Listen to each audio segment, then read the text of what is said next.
Well, I can safely say I did not see that ending coming. Uh, wow. That was quite the finish. As I sit here recollecting while my neighbors who live up above me are making a lot of noise, they clearly must have been blown away by that finish to SmackDown on Fox just as much as me. But yes, this is Derek J407 here to give you my thoughts on Friday Night SmackDown, the first Friday Night SmackDown in years, probably since what, 2014, something like that, and their big, long-awaited, year-long awaited debut on Fox. They went all out. Fox gave WWE a huge $1 billion deal to show SmackDown on Fox. We've known about this for well over a year now, and it's finally arrived. SmackDown on Fridays on Fox. And overall, it looked nice. Got a new stage setup, which looks really great. There was a couple of huge surprises on this show. Started out really strong, ended with a shocker, and a lot of stuff happened in the middle. Some of it good, some of it maybe even really good, but a lot of it just more of the same. But before we get too deep in the show, let's talk about a couple of things. First of all, SmackDown was held from the Staples Center in Los Angeles, California.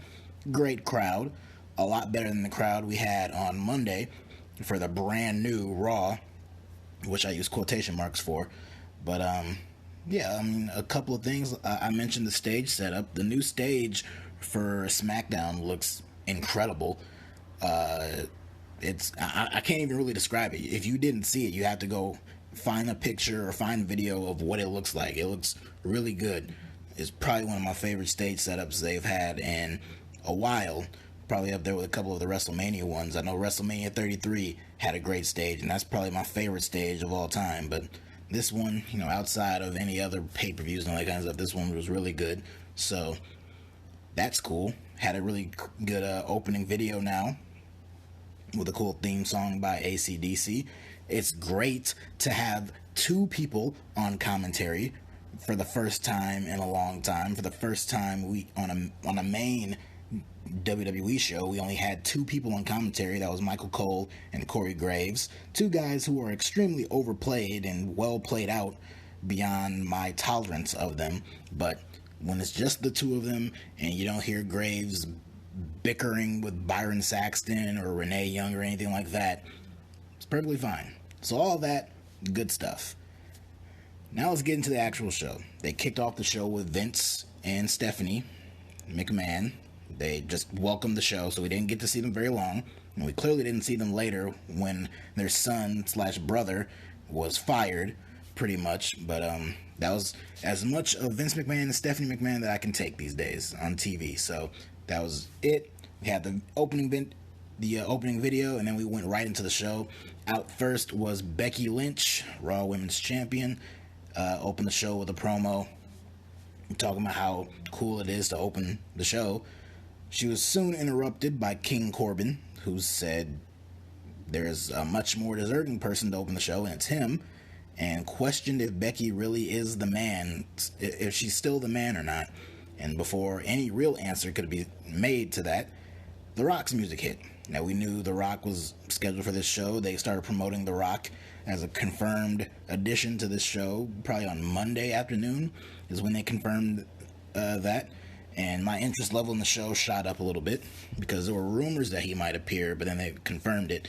And it hadn't dawned on me before that this was The Rock's first televised WWE appearance since WrestleMania 32, which was in 2016. That was, 3 years ago at this point? It's very hard to believe. And not just 3 years ago, but like that April 3 years ago. So that is a very long time since we've seen The Rock on TV. So it's cool here. And clearly the point here was to have The Rock endorse Becky Lynch, which he did. Cut a couple of jokes at Baron Corbin's expense. Of course, called him a Burger King, called him a crackhead and all that kind of stuff. he talked about how, oh, well, just because you won King of the Ring doesn't actually make you a king. You know, you don't see Becky, who calls herself the man, carrying around testicles, which Becky said, you know, if she did, they'd be bigger than Corbin's, so that got a cute little laugh from the crowd. Corbin, of course, just the annoying douchebag heel role that he's very good at playing. He said he's superior to them, he's superior to LeBron James, who he said he's the real king and not LeBron, and all that kind of stuff. Cheap heat. Rock put him over a little bit, called him, you know, a badass. Becky corrected him and said he's a super tough dude, which of course prompted The Rock to start an STD chant. So they said this was gonna stick. Hopefully it doesn't. And then the two, that being Rock and Becky, just proceeded to beat up Baron Corbin, both of them trading punches on him. Becky did like some kind of flip over leg drop, which looked weird, but Rock, he did, you know, the people's elbow.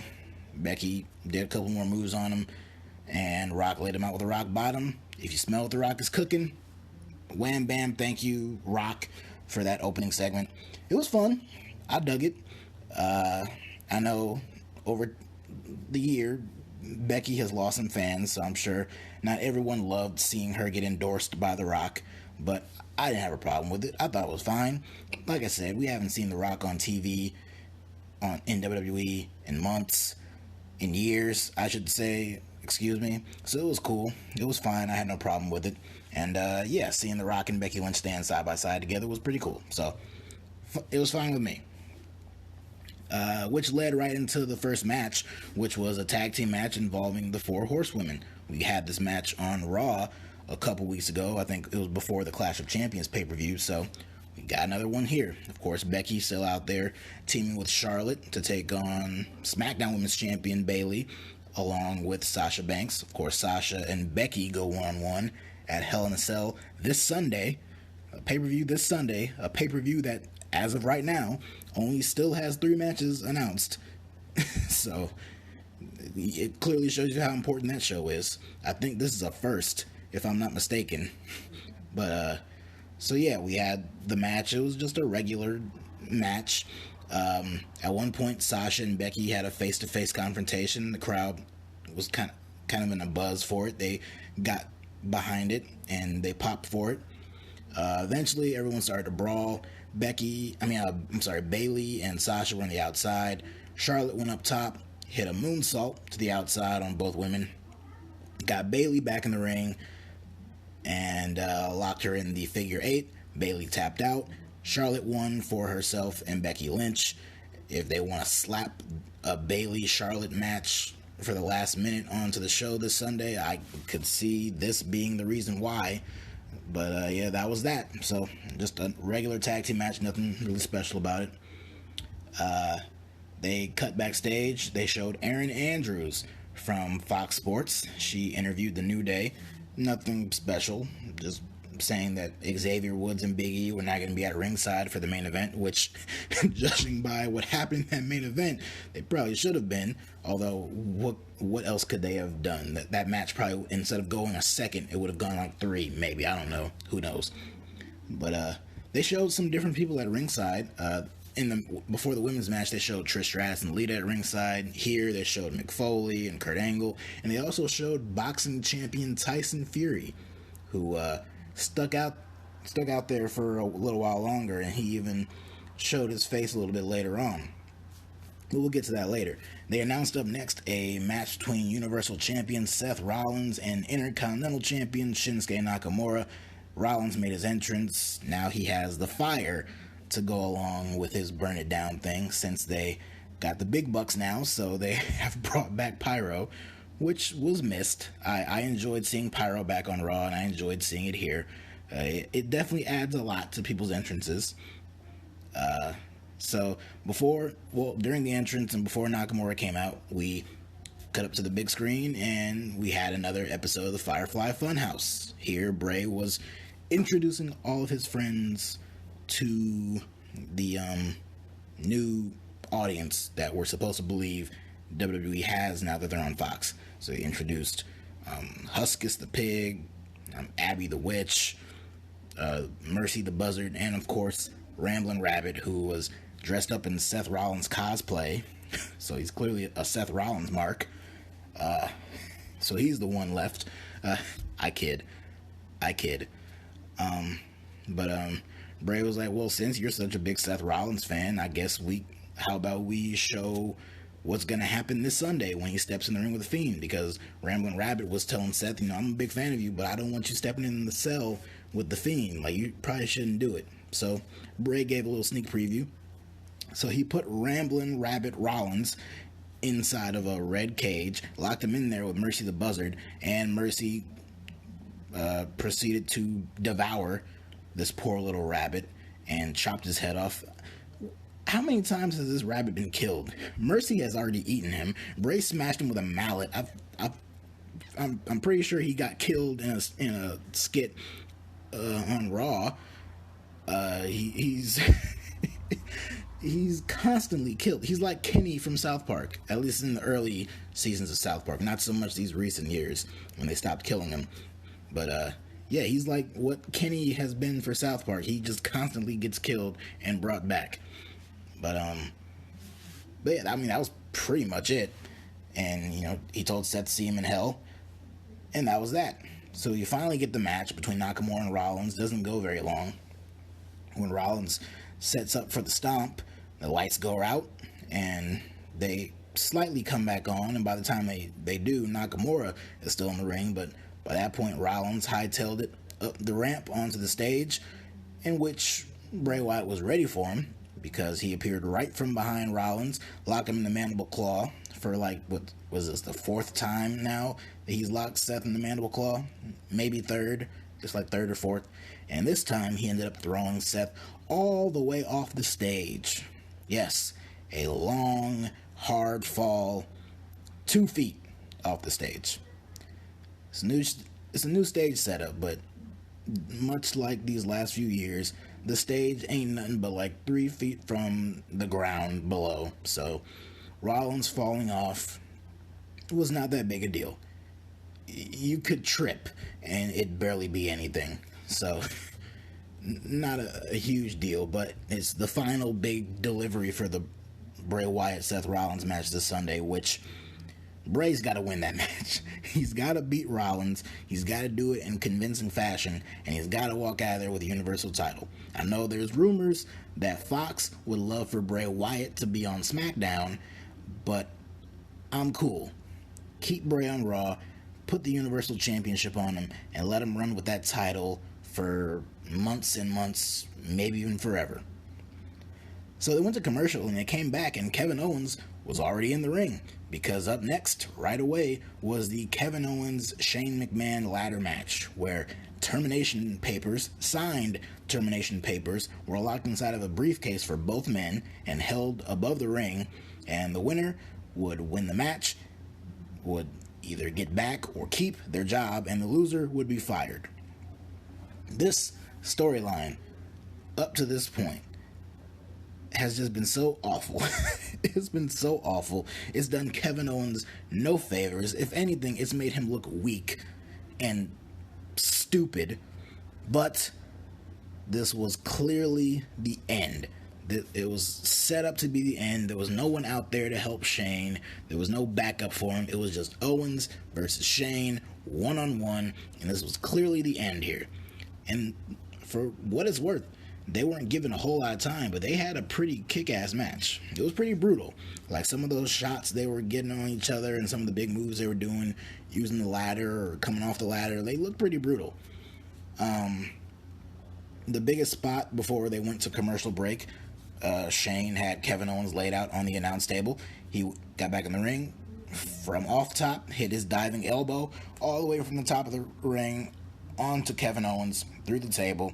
They go to commercial, take their break, come right back from the break, and we see Kevin Owens has regrouped, and now he has Shane laid out. He has him laid out on a ladder bridge, a ladder that's bridged between the barricade and the ring apron. Shane's laid out on it. Kevin Owens goes up top and hits a pretty rough-looking frog splash onto Shane right through this wooden ladder, which snapped right in half. It looked pretty brutal. I mean, Shane sells pretty well. He sells things like death, so it looked convincing, but it looked pretty brutal. Like, that was all of Kevin Owens' weight coming down onto Shane, so you can imagine how brutal that looked. Shane collected himself not long after. He got a chair to prevent Kevin Owens from getting the briefcase. He had Owens propped up in the corner, put a ladder in his face, went to the other side, hit the coast to coast, drop kicked the ladder right into Kevin Owens' face. Owens was down, so it looked like a clear shot for Shane McMahon to climb the ladder and grab the briefcase and secure his job. But as he was climbing up, Kevin Owens got back up. He got him in position for a powerbomb and powerbombed Shane onto a ladder that was set up in the corner that I didn't even remember seeing get set up in the corner. It could have happened during the commercial break for all I know, but it was right there, perfectly set up out of nowhere. So Shane gets powerbombed right onto it. Owens climbs up the ladder, pulls down the briefcase, secures his job, gets his job back. No stupid fines, nothing like that. And by virtue of winning the match, that means Shane McMahon gets fired. After the match, Owens picked up Shane, got a microphone, told him you're fired, gave him a stunner, and that was it. So, finally, after all these months, Shane McMahon, this storyline, this best in the world bullshit with Shane McMahon is finally over. This awful storyline between him and Kevin Owens is also over. This has finally reached its end, and I couldn't be happier for it. It was long overdue. Even before the Kevin Owens feud started, Shane feuded with The Miz, which killed The Miz's career dead in its tracks. He feuded with Roman Reigns, which, while not a career killer for Roman, did nothing to make me like him anymore. All it did was make me pity him, that they have nothing better for this guy to do other than being stuck in a feud with Shane McMahon and Drew McIntyre. So all these months, Shane's been dominating TV. It was worse before when he was switching back and forth between both shows for pretty much all of the summer. It was horrible. And it was part of the reason why television was so fucking terrible this summer. It was awful. But finally, we got the stipulation. Random and out of nowhere, mind you, but we still got it. And it promised us an end to the story, and we got it. Now, whether Shane's really fired or not, I don't know. They made it seem like it was pretty official to me. But you know how WWE can be with their stipulations. But hopefully this is it. I have no use for Shane coming back to TV. I don't even care if he comes back as a babyface. I have no use for seeing Shane McMahon on my television set anytime soon. Keep him away. Keep all the McMahons away for that matter. No more authority figures. Just let them do shit on their own. We don't need on-screen authority figures. Just leave it alone. Let them be. That's it. So bye-bye, Shane. You will not be missed. There was a commercial that aired, and it was Tyrus promoting, I guess, this new streaming thing, Fox Nation. I didn't really pay much attention to it, but Tyrus was there, which perked up my interest and got my attention. Of course, you know Tyrus, the former Funkasaurus in WWE, you know, Brodus Clay, and he became Tyrus when he went to TNA or Impact, whatever you want to call him, and he was the bodyguard for EC3. So that made me think about that, and it made me think about how great EC3 was in Impact and how much of a waste he has been in the WWE. Not so much NXT, although he probably could have done more in NXT, but mainly on the main roster, where he wasn't even given a chance. And it's depressing when I think about it. So that one appearance from Tyrus made me a little depressed, because it just made me recall him being in WWE. Then made me recall him being in TNA, which my only memory of him in TNA was with EC3, and EC3 was so great there, and EC3 is just so in such an awful place now. So that was that. Sorry. Up next, we had some random thrown together 8-man tag team match. This was a match that was just slapped together probably at the last minute, thrown out there, but look who was involved. On one side, you have Braun Strowman, The Miz, and Heavy Machinery, Tucker and Otis, and on the other side, you have the Raw Tag Team Champions, Bobby Roode and Dolph Ziggler, the U.S. Champion AJ Styles, and Randy Orton. You have this match, this 8-man tag team match, that involves Randy Orton and AJ Styles just thrown out there as random people, and they didn't even get an entrance. They went to commercial, and they came back from commercials. Braun Strowman was the only person who had a televised entrance. By that point, Randy Orton and AJ Styles were already there. So, I mean, I get you want to shove as many faces onto the show as possible. I just think if you wanted to include them, there had to have been a better way than that. But hey, it's only a 2-hour show, and clearly 2 hours just is not enough for these people anymore. Gotta make room for other shit.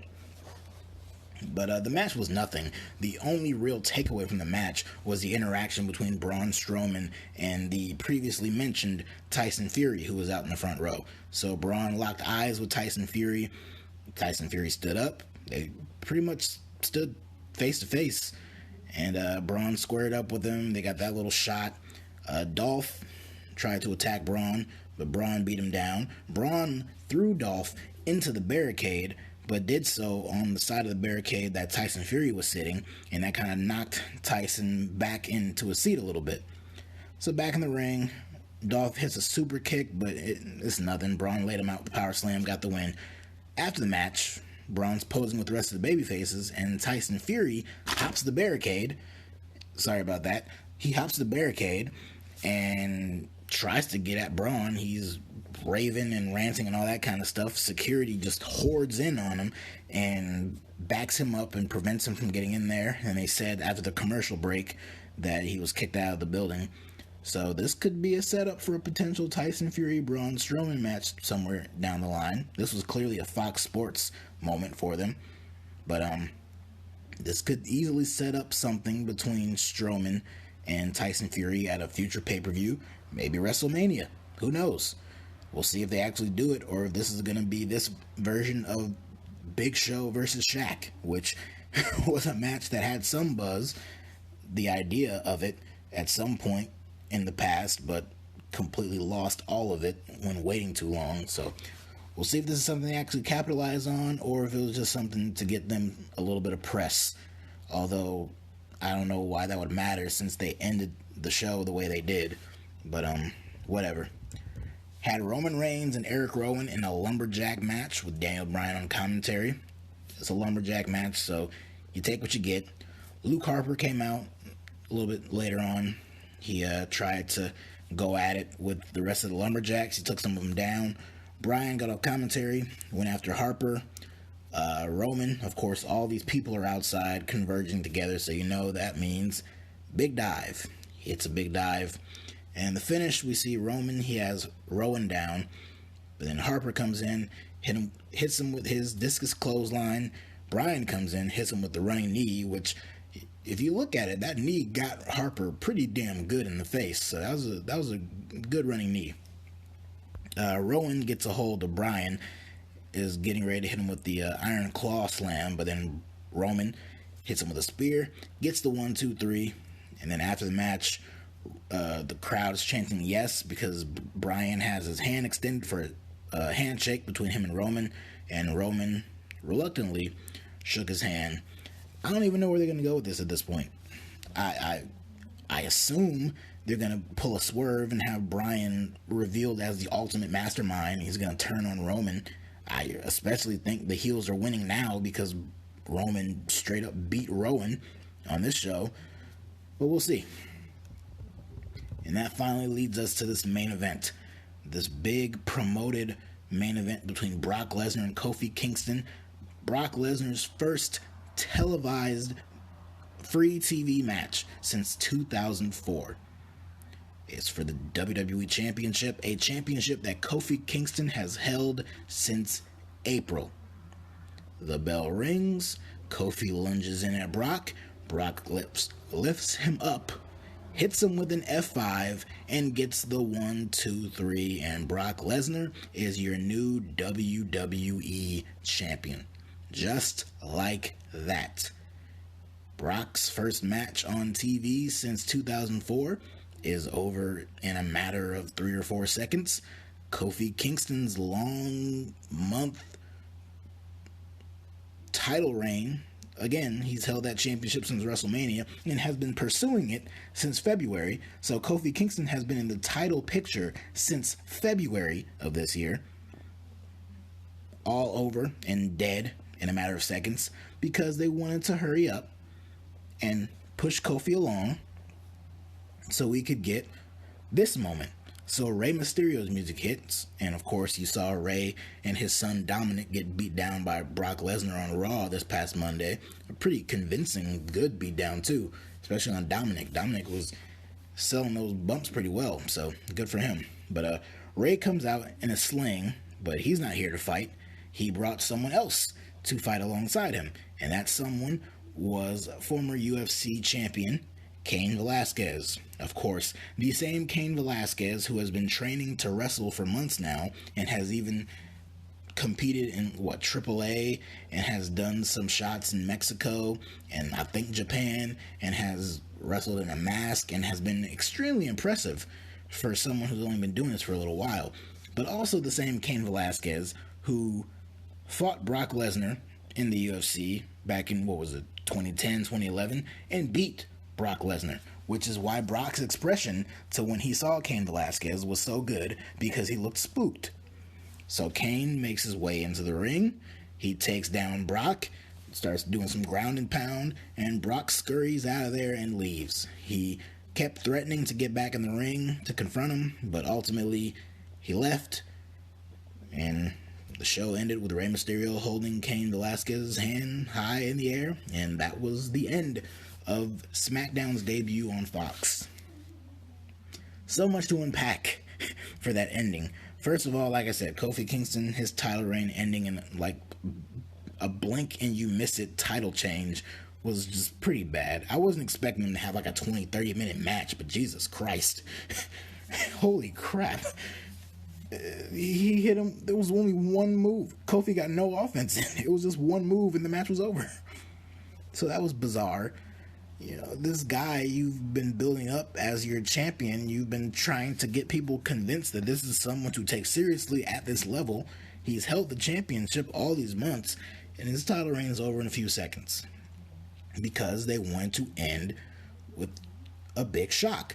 You want a shocking title change, and then the match was over at like 9:51, 9:52, so you knew something else was going to happen, which brought out Cain Velasquez, which was the big story. So it was like, we're done with Kofi, so now on to the bigger news, which is Cain Velasquez. Which, hey, I popped for it. I did not expect it.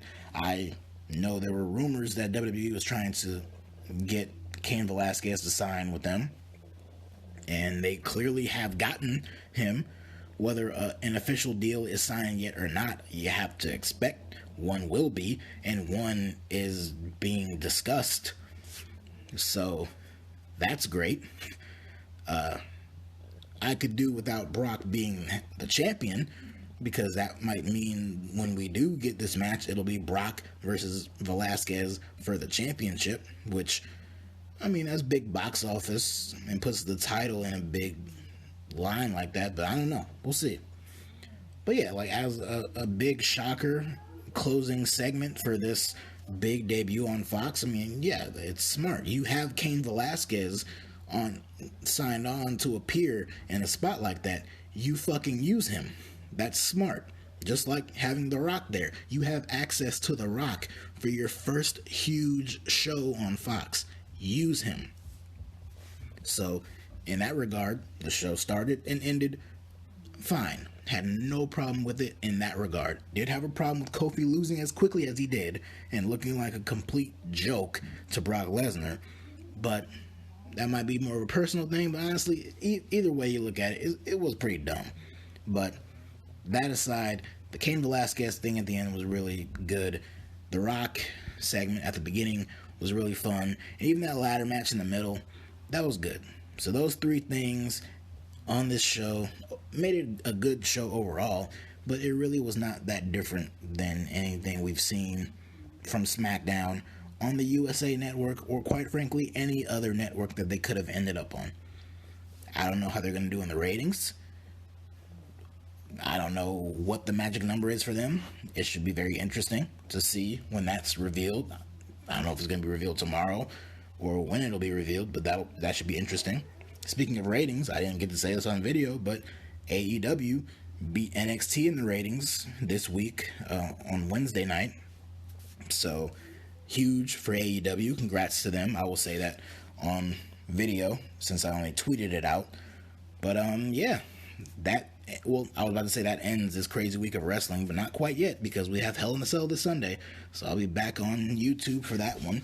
I'm also going to be appearing on a podcast tomorrow night to talk about AEW once again. So that'll be that. But yeah, let me know what your thoughts are. Leave comments in the comment section below. Tell me what you thought of SmackDown, the new set, the new night, all that kind of stuff. What you thought about that ending, especially with Kofi losing the championship as quickly as he did and Cain Velasquez coming out. Give me all your thoughts. I want all your thoughts.